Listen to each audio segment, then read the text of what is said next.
El Hogar Cristiano, capítulo 9. Los casamientos prohibidos. El casamiento de creyentes con no creyentes. Hay en el mundo cristiano una indiferencia asombrosa y alarmante para con las enseñanzas de la palabra de Dios acerca del casamiento de los cristianos con los incrédulos.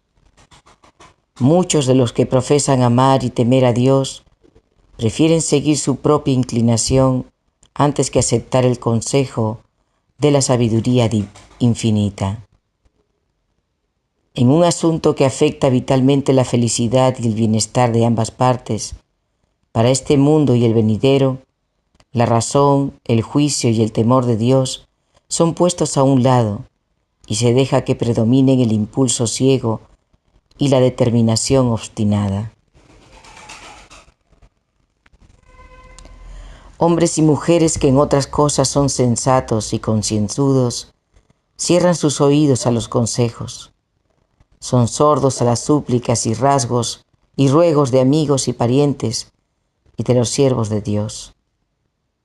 La expresión de cautela o amonestación es considerada como entrometimiento impertinente, y el amigo que es bastante fiel para hacer una reprensión es tratado como enemigo. Todo esto está de acuerdo con el deseo de Satanás. Él teje su ensalmo en derredor del alma y ésta queda hechizada, infatuada. La razón deja caer las riendas del dominio propio sobre el cuello de la concupiscencia. La pasión no santificada predomina hasta que demasiado tarde la víctima se despierta para vivir una vida de desdicha y servidumbre. Este no es un cuadro imaginario, sino un relato de hechos ocurridos. Dios no sanciona las uniones que ha prohibido expresamente.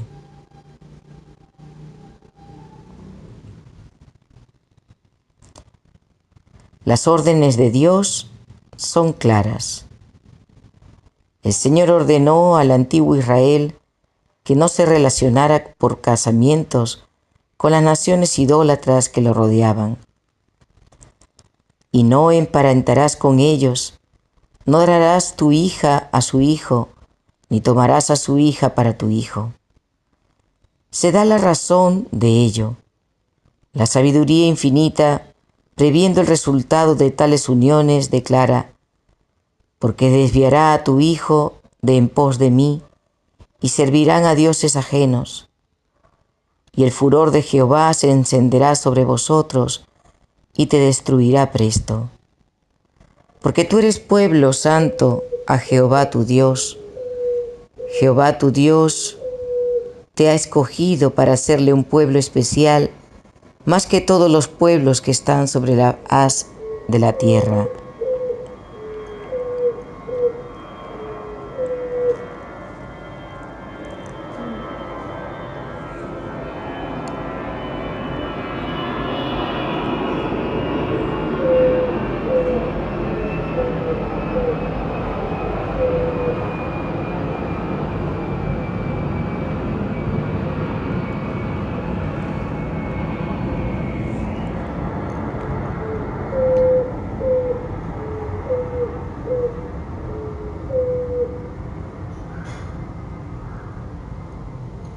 En el Nuevo Testamento hay prohibiciones similares acerca del casamiento de los cristianos con los impíos. El apóstol Pablo en su primera carta a los Corintios declara: la mujer casada está atada a la ley mientras vive su marido, mas si su marido muriere, libre es. Cásese con quien quisiere, con tal que sea en el Señor. También en su segunda epístola escribe: no os juntéis en yugo con los infieles, porque qué compañía tiene la justicia con la injusticia, y qué comunión la luz con las tinieblas, y qué concordia Cristo con Belial, o qué parte el fiel con el infiel, y qué concierto el templo de Dios con los ídolos. Porque vosotros sois el templo del Dios viviente, como Dios dijo, habitaré y andaré en ellos, y seré el Dios de ellos, y ellos serán mi pueblo. Por lo cual salid de en medio de ellos, y apartaos, dice el Señor, y no toquéis lo inmundo, y yo os recibiré, y seré a vosotros padre, y vosotros me seréis a mí hijos e hijas, dice el Señor Todopoderoso. La maldición de Dios recae sobre muchas de las relaciones inoportunas e impropias que se entablan en esta época del mundo. Si la Biblia dejara estas cuestiones en luz vaga e incierta, la conducta seguida por muchos jóvenes de hoy en sus uniones unos con otros resultaría más excusable. Pero las exigencias de la Biblia no son órdenes a medias. Requieren una perfecta pureza de pensamiento, palabra y acto. Sentimos gratitud hacia Dios porque su palabra es lámpara a nuestros pies y nadie necesita errar la senda del deber. Los jóvenes deben dedicarse a consultar sus páginas y escuchar sus consejos, porque siempre se cometen tristes errores al apartarse de sus preceptos.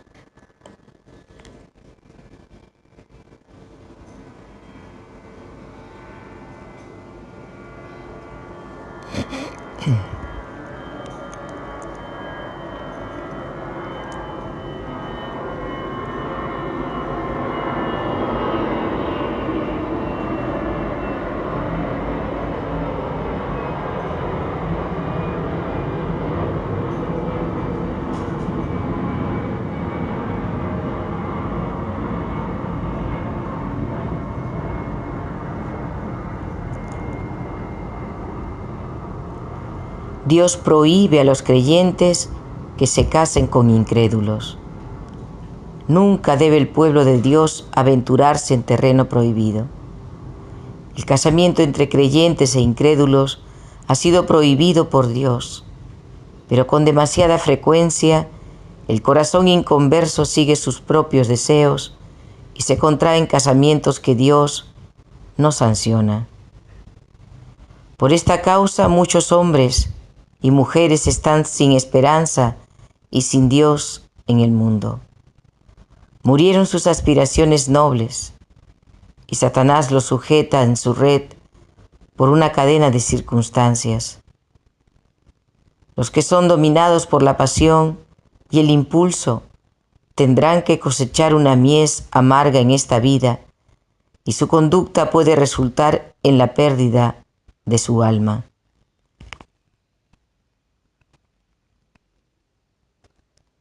Los que profesan la verdad pisotean la voluntad de Dios al casarse con incrédulos, pierden su favor y hacen obras amargas de las que habrán de arrepentirse. La persona incrédula puede poseer un excelente carácter moral, pero el hecho de que no haya respondido a las exigencias de Dios y haya descuidado una salvación tan grande es razón suficiente para que no se verifique una unión tal. El carácter de la persona incrédula puede ser similar al del joven a quien Jesús dirigió las palabras: una cosa te falta, y esa cosa era la esencial.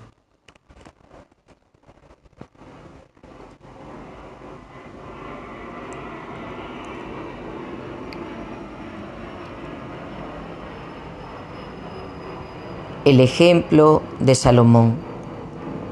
Existen hombres situados en la pobreza y la oscuridad, cuya vida Dios aceptaría y henchiría de utilidad en la tierra y de gloria en el cielo. Pero Satanás obra con insistencia para derrotar los propósitos divinos y arrastrar a esos hombres a la perdición, mediante su casamiento con personas de tal carácter que se interponen directamente en el camino de la vida. Muy pocos salen triunfantes de este conflicto. Satanás conocía los resultados que acompañarían la obediencia y durante los primeros años del reinado de Salomón, que fueron gloriosos por la sabiduría, la beneficencia y la integridad del rey, procuró introducir influencias que minasen insidiosamente la lealtad de Salomón a los buenos principios y le indujesen a separarse de Dios. Por el relato bíblico sabemos que el enemigo tuvo éxito en ese esfuerzo. Y Salomón hizo parentesco con Faraón, rey de Egipto, porque tomó la hija de Faraón y trájola a la ciudad de David. Al formar alianza con una nación pagana y al sellar el pacto casándose con una princesa idólatra, Salomón despreció temerariamente la sabia disposición que Dios había tomado para conservar la pureza de su pueblo.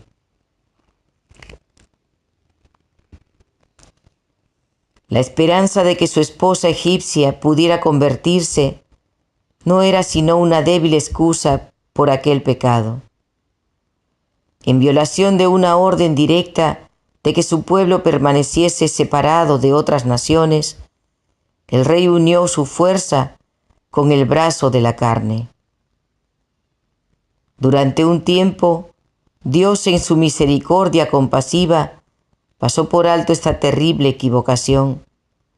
La esposa de Salomón se convirtió y el rey, por una conducta prudente, podría haber mantenido en jaque, por lo menos en gran medida, las fuerzas malignas que su imprudencia había desatado. Pero Salomón había comenzado a perder de vista la fuente de su poder y gloria. A medida que sus inclinaciones cobraban ascendiente sobre la razón, aumentaba su confianza propia y procuraba cumplir a su manera el propósito del Señor. Muchos cristianos profesos piensan, como Salomón, que pueden unirse con los impíos porque su influencia sobre los que están en el error resultará benéfica.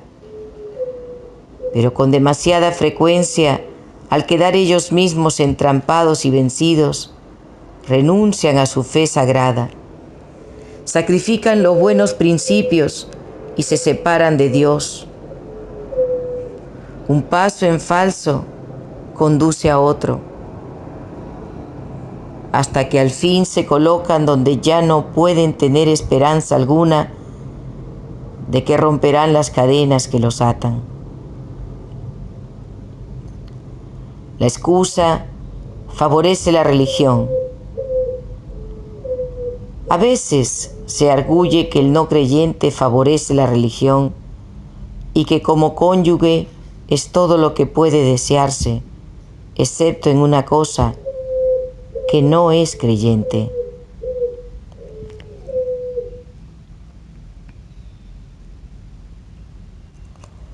Aunque el buen juicio indique al creyente lo impropio, que es unirse para toda la vida con una persona incrédula, en 9 casos de cada 10 triunfa la inclinación.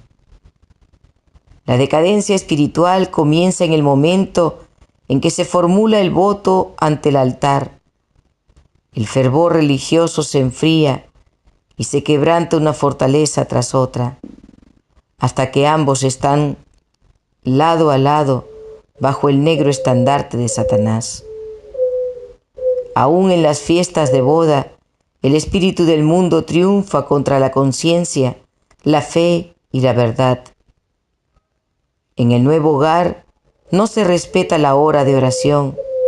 El esposo y la esposa se han elegido mutuamente y han despedido a Jesús.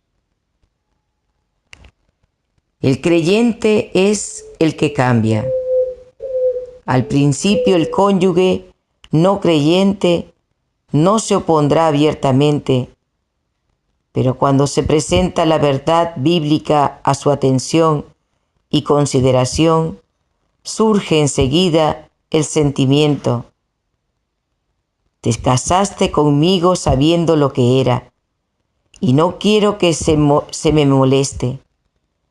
De ahora en adelante quede bien entendido que la conversación sobre tus opiniones particulares queda prohibida. Si el cónyuge creyente manifiesta algún fervor especial respecto de su propia fe, ello puede ser interpretado con falta de bondad hacia el que no tiene interés en la experiencia cristiana. El cónyuge creyente razona que dada su nueva relación debe conceder algo al compañero que ha elegido. Asiste a diversiones sociales y mundanas. Al principio lo hace de muy mala gana, pero el interés por la verdad disminuye y la fe se trueca en duda e incredulidad. Nadie habría sospechado que esa persona, que antes era un creyente firme y concienzudo, que seguía devotamente a Cristo, pudiese llegar a ser la persona vacilante y llena de dudas que es ahora. ¿O qué cambio realizó ese casamiento imprudente?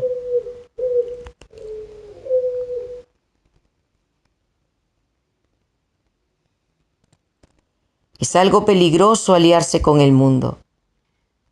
Satanás sabe muy bien que la hora del casamiento de muchos jóvenes, tanto de un sexo como del otro, cierra la historia de su experiencia religiosa y de su utilidad. Quedan perdidos para Cristo. Tal vez hagan durante un tiempo un esfuerzo para vivir una vida cristiana, pero todas sus luchas se estrellan contra una constante influencia en la dirección opuesta. Hubo un tiempo en que era para ellos un privilegio y un gozo hablar de su fe y esperanza, pero luego llegan a no tener deseo de mencionar el asunto, sabiendo que la persona a la cual han ligado su destino no se interesa en ello. Como resultado, la fe en la preciosa verdad muere en el corazón y Satanás teje insidiosamente en derredor de ellos una tela de escepticismo. Es arriesgar el cielo. ¿Andarán dos juntos si no estuvieren de concierto? Si dos de vosotros se convinieren en la tierra, de toda cosa que pidieren, les será hecho por mi Padre que está en los cielos. Pero cuán extraño es el espectáculo. Mientras una de las personas tan íntimamente unidas se dedica a la oración, la otra permanece indiferente y descuidada. Mientras una busca el camino que lleva al cielo y a la vida eterna, la otra se encuentra en el camino anchuroso que lleva a la muerte. Centenares de personas han sacrificado a Cristo y el cielo al casarse con personas inconversas. Pueden conceder tan poco valor al amor y a la comunión de Cristo que prefieren la compañía de pobres mortales. Estiman tan poco el cielo que están dispuestos a arriesgar sus goces, uniéndose con una persona que no ama al precioso Salvador.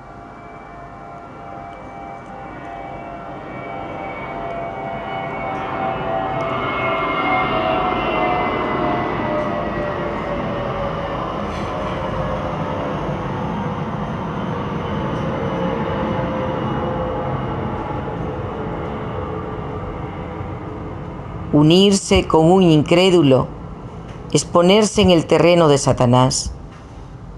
Usted agravia al Espíritu de Dios y pierde el derecho a su protección. ¿Puede usted incurrir en tales desventajas mientras pelea la batalla por la vida eterna? Pregúntese, ¿apartará un esposo incrédulo mis pensamientos de Jesús? ¿Ama los placeres más que a Dios? ¿No me inducirá a disfrutar las cosas en que Él se goza? La senda que conduce a la vida eterna es penosa y escarpada.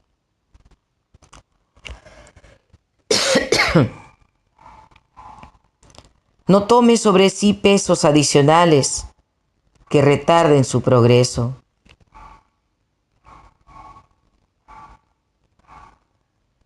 Un hogar siempre con sombras.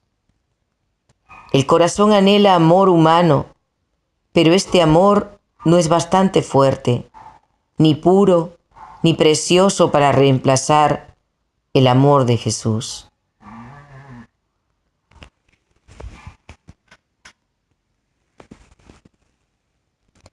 Únicamente en su Salvador puede la esposa hallar sabiduría, fuerza y gracia para hacer frente a los cuidados, responsabilidades y pesares de la vida.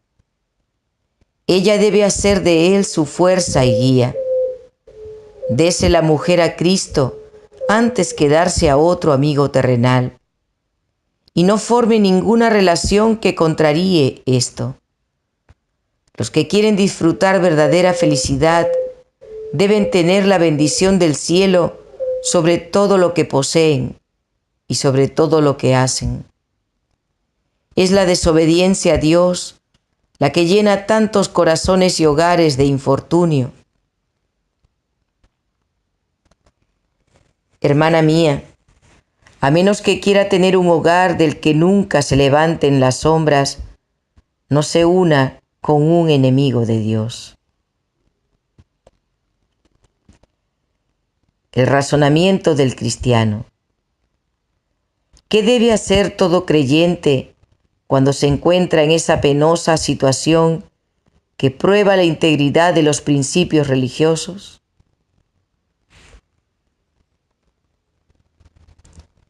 Con firmeza digna de imitación, debe decir francamente: soy cristiano a conciencia. Creo que el séptimo día de la semana es el día de reposo bíblico. Nuestra fe y principios son tales que van en direcciones opuestas. No podemos ser felices juntos, porque si yo sigo adelante para adquirir un conocimiento más perfecto de la voluntad de Dios, llegaré a ser más diferente del mundo y semejante a Cristo.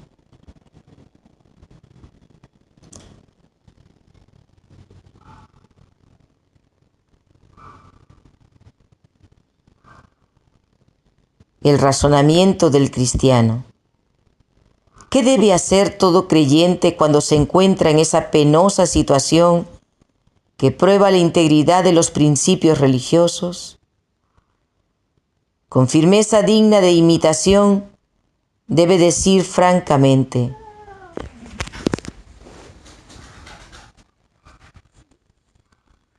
soy cristiano a conciencia. Creo que el séptimo día de la semana es el día de reposo bíblico. Nuestra fe y principios son tales que van en direcciones opuestas. No podemos ser felices juntos, porque si yo sigo adelante para adquirir un conocimiento más perfecto de la voluntad de Dios, llegaré a ser más diferente del mundo y semejante a Cristo. Si usted continúa no viendo hermosura en Cristo, ni atractivos en la verdad, amará al mundo, al cual yo no puedo amar, mientras yo amaré las cosas de Dios que usted no puede amar. Las cosas espirituales se disciernen espiritualmente. Sin discernimiento espiritual, usted no podrá ver los derechos que Dios tiene sobre mí, ni podrá comprender mis obligaciones hacia el Dios, hacia el Maestro a quien sirvo. Por lo tanto, le parecerá que yo le descuido por los deberes religiosos. Usted no será feliz sentirá celos por el afecto que entrego a Dios, y yo igualmente me sentiré aislado por mis creencias religiosas. Cuando sus opiniones cambien, cuando usted responda a las exigencias de Dios y aprenda a amar a mi Salvador, podremos reanudar nuestras relaciones. El creyente hace así por Cristo un sacrificio que su conciencia aprueba y demuestra que aprecia demasiado la vida eterna para correr el riesgo de perderla. Siente que sería mejor permanecer soltero que ligar sus intereses para toda la vida a una persona que prefiere el mundo a Cristo y que le apartaría de su cruz.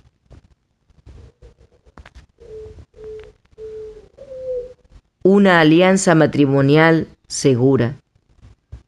Solo en Cristo puede formarse una unión matrimonial feliz. El amor humano debe fundar sus más estrechos lazos en el amor divino. Solo donde reina Cristo puede haber cariño profundo, fiel y abnegado. Cuando uno de los cónyuges se convierte. El que contrajo matrimonio antes de convertirse, tiene después de su conversión mayor obligación de ser fiel a su cónyuge, por mucho que difieran en sus convicciones religiosas. Sin embargo, las exigencias del Señor deben estar por encima de toda relación terrenal, aunque como resultado vengan pruebas y persecuciones. Manifestada en un espíritu de amor y mansedumbre, esta fidelidad puede influir para ganar al cónyuge incrédulo.